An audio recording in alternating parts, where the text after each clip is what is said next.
अस्सलाम वालेकुम, welcome to agenda CSS. मैं हूं सख्तियान जैमल और आज भी हम बात करेंगे इंग्लिश ऐसे के ऊपर। एक बहुत इंपॉर्टेंट टॉपिक है जो कि लास्ट ईयर आई थिंक आया था सीएसएस के ऐसे के एग्ज़ाम में, तो उसके ऊपर एक आउटलाइन मेरे पास मौजूद है। आज इसको एवेल्यूएट करते हैं और देखते हैं कि इन्होंने कैसी आउटलाइन बनाई है, क्या ये ठीक है कि नहीं। थोड़ा सा मे बी आज काम स्लो हो, उसकी रीज़न ये है कि मैंने इसको मार्क नहीं किया। I am using new pen online marking के लिए, तो इसी से मैंने बाद में आपको पढ़ाना भी है, तो I might as well get practice through it. So I hope कि आप मेरे साथ रहेंगे। डिजिटल बोर्ड टाइप आप चीज़ समझ लें कि मैं लाइव जो है लिख रहा हूँ वो आपको नज़र आ रहा होगा।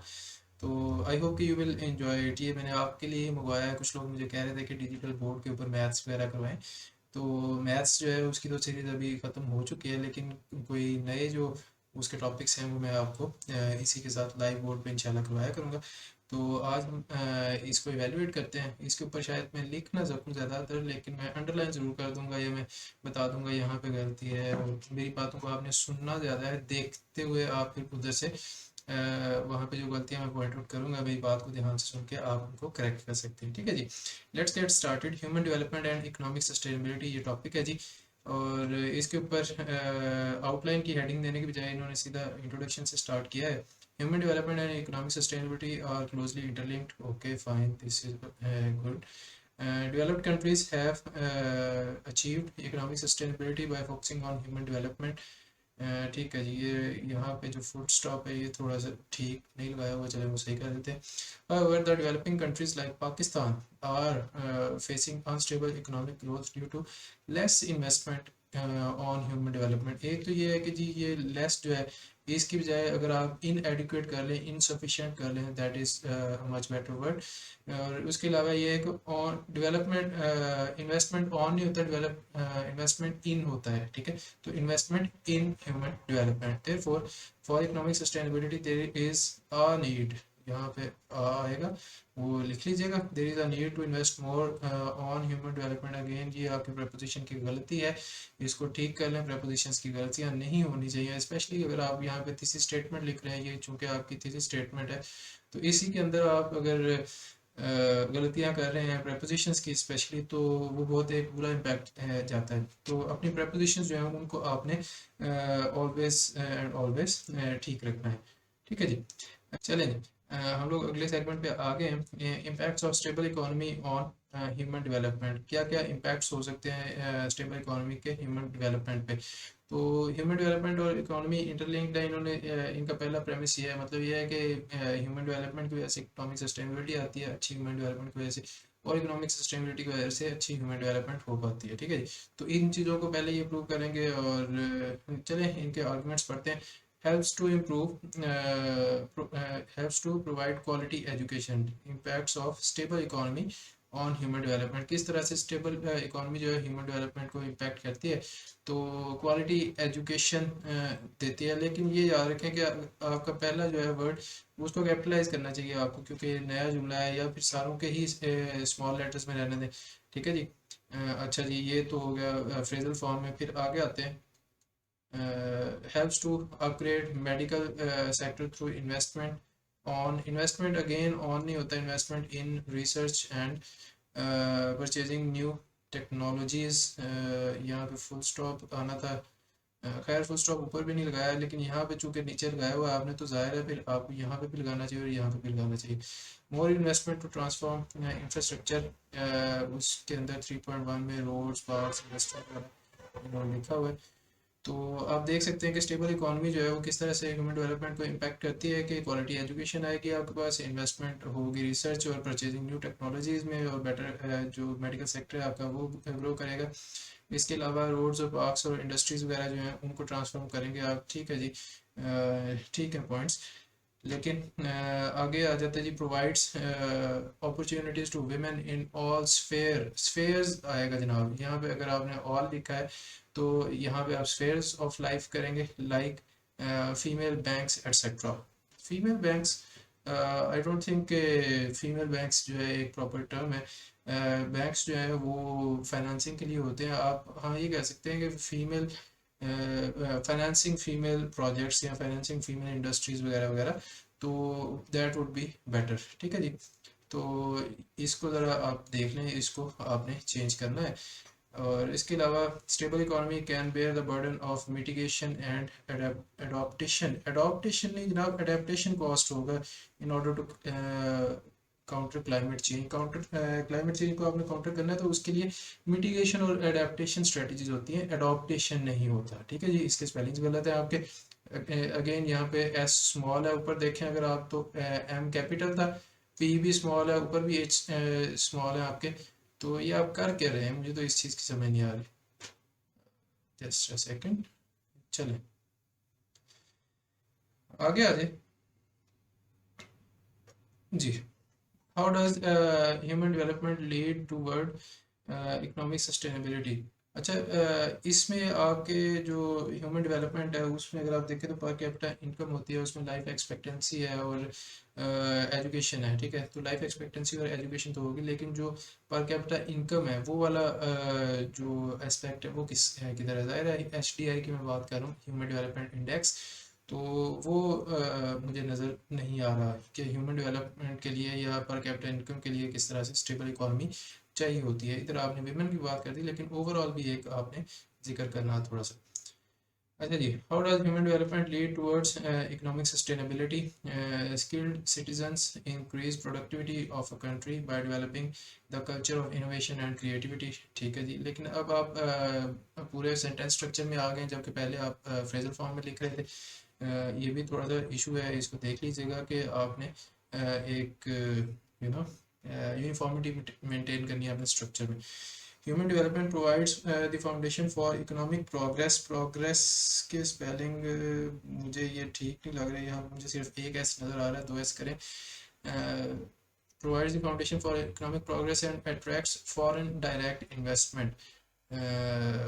ओके, ठीक है जी, फॉरेन डायरेक्ट इन्वेस्टमेंट भी इकोनॉमिक सस्टेनेबिलिटी के लिए होगी। इनोवेशन और क्रिएटिविटी का कल्चर है। ठीक है जी, आगे आते हैं। Gender equality increases labour force through which women become asset for country instead of liability. Gender equality increases labor force participation. ठीक है जी, यहाँ पे आपने लिखना है labor force participation of the women which leads to women becoming an asset for the country instead of becoming staying a liability. ठीक है जी, तो इसको थोड़ा सा चेंज कर लें, अपने जो अल्फाज हैं उनको ज़रा बेहतर कर लें।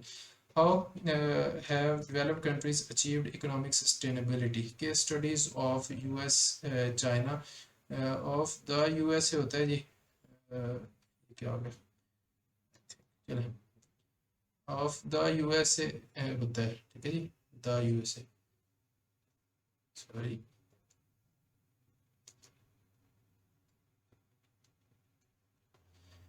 the USA, China and Japan। ठीक है जी, आप इसमें केस स्टडीज करेंगे, how developed countries achieved economic sustainability. Okay जी, why are developing countries lagging behind, low investment on education, on हर जगह पे आपने लिखा है, ये गलत है आपका।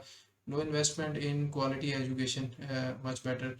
फिर पुअर फैसिलिटीज़, अब यहाँ पे अगेन ये रैंडम आपने जो है उसको उसका केस स्मॉल कर दिया। कैपिटलाइजेशन की लोग गलतियाँ करते हैं, आप स्मॉल लेटर की भी गलतियाँ कर रहे हैं, तो इस तरह ना करें। Poor facilities of health and no focus on infrastructure. ठीक है जी, या फिर इस आर्गूमेंट को मज़ीद थोड़ा सा बेहतर बनाया जा सकता था कि फोकस तो होता ही है इंफ्रास्ट्रक्चर पे, लेकिन मिस प्लेस्ड प्रायोरिटीज़ होती हैं लोगों की। Gender equality has become a myth for these countries. Gender equality in लोगों के लिए मिथ बन गई है, इसलिए ये लोग जो हैं वो पीछे रह रहे हैं। ठीक है जी, how can developing countries achieve economic sustainability. More investment on नहीं education system and more allocation of funds for research and development, या रिसर्च एंड डेवलपमेंट कर लें, या ये सिंपल रिसर्च भी ठीक है। अच्छा, more investment to improve health facilities and provision of health insurance. Insurance की स्पेलिंग गलत, INSURANCE होता है जी।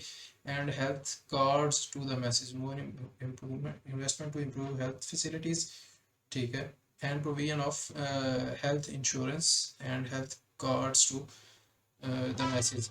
चलें, ये जो है ये क्यूरेटिव होता है कि भाई आप लोगों की जो सेहत है उसको बेहतर करना चाह रहे हैं थ्रू हेल्थ इंश्योरेंस या हेल्थ कार्ड्स, लेकिन ये तो जो है क्योरिंग का जो स्टेप है उसमें आता है। जो आपका पहला स्टेप आता है वो डिजीज़ प्रिवेंशन है, या फिर लोगों की जो क्वालिटी ऑफ लाइफ है उसको बेहतर करने के लिए आप क्या कर सकते हैं। आप उनका एटमॉस्फेयर एनवायरनमेंट जो है उसको बेहतर कर दें, that is also a very good thing कि उससे उनको बीमारियां कम लगेंगी। आप जो हेल्थ एंड सैनिटेशन है उसको प्रमोट कर सकते हैं by cleaning the streets, cleaning the roads वगैरह वगैरह। और जो क्लीनलीनेस है, हाइजीन है, उसकी आदत बनाएं, बिहेवियर्स जो है उनको मॉडिफाई करें ताकि लोग डिजीज़ के खिलाफ इम्यून हो जाए या फिर उनको डिजीज़ कम लगे। ठीक है जी, जो आपकी डिजीज़ प्रिवेंशन है उसमें आपके पैसे कम लगते हैं, फ़ायदा आपको ज़्यादा होता है। जो डिजीज़ क्योर करनी है या फिर आपने उसका ट्रीटमेंट है उसमें आपके पैसे बहुत ज़्यादा लगते हैं, और फिर उसके और भी ज़्यादा ज़्यादा इम्पैक्ट्स हैं। देखिए, जो एक बंदा पहले डिजीज़ लेके आया है हॉस्पिटल में, मुमकिन है उसकी वजह से एक दो और लोगों को भी लग जाए, नहीं भी लगती फिर भी उसका जो इलाज होगा उस पे उसने डॉक्टर की फ़ी भी देनी है, उसने ओपीडी वगैरह में भी जाना है, हॉस्पिटल का खर्चा अलग से होगा, उसने फिर दवाइयाँ भी लेनी है 3-4 दिन, फिर 5-6 दिन जो है उसके घर वाले आके उसके साथ रहेंगे या उसके बाइक पे ला रहे हैं, ले जा रहे हैं। तो ये सारा कुछ है, इससे बहुत ज़्यादा आपके पैसे लगते हैं। लेकिन अगर आप डिजीज़ प्रिवेंशन पे पैसे लगाते हैं तो उससे क्या होता है कि आप एक मैस ऑफ पीपल के लिए पैसे लगा रहे हैं। ठीक है, एक तो ये है कि वो सिर्फ एक बंदे के ऊपर नहीं लग रहे, वो बहुत ज़्यादा लोगों के ऊपर लग रहे हैं, और वो पैसे होते थोड़े हैं लेकिन उनका असर ज़्यादा लोगों के लिए है। और ये सारे जो अखराजात अभी मैंने आपको बताए हैं ये तो मोटे मोटे हैं ना, तो ये भी आपके बच जाएंगे। सो डिजीज़ प्रिवेंशन की तरफ जाना चाहिए। ठीक है जी, बिहेवियर्स चेंज करें, लोगों को उनको हाइजीन और क्लीनिनेस की आदत डालें ताकि वो बीमार हो ही नहीं। ठीक है जी, और अपना जो इन्वायरमेंट है उसको बेहतर करें। आगे चलते हैं। And health cards, the countries should provide financial literacy, job opportunities and easy access to quality education to women in order to achieve gender equality। ठीक है जी, ओके फाइन, यहाँ तक है। ये आर्गुमेंट आपका ठीक है, ये आपकी केस जो वे फॉरवर्ड अप्रोचेज हैं ये भी ठीक है। ठीक है जी, और why the countries are lagging behind ये भी ठीक है, लेकिन मुझे जो मेन फ्लॉ नज़र आ रहा है इसमें, आपने सेक्शंस ऑलमोस्ट टच तो सारे किए हैं, काफ़ी ज़्यादा सेक्शन बना दिए हैं, लेकिन जो मेन फ्लॉ मुझे यहाँ पे नज़र आ रहा है वो है ये। However, the developing countries like Pakistan, अगर आपने यहाँ पे पाकिस्तान को मेंशन कर दिया है कि भाई पाकिस्तान तरक्की नहीं कर पा रहा, ठीक है, अनस्टेबल इकोनॉमिक ग्रोथ है, तो उसकी वजह क्या है। ठीक है जी, तो उसकी वजह आपने पाकिस्तान को एज एन एग्जांपल यहाँ पे लिख दिया है।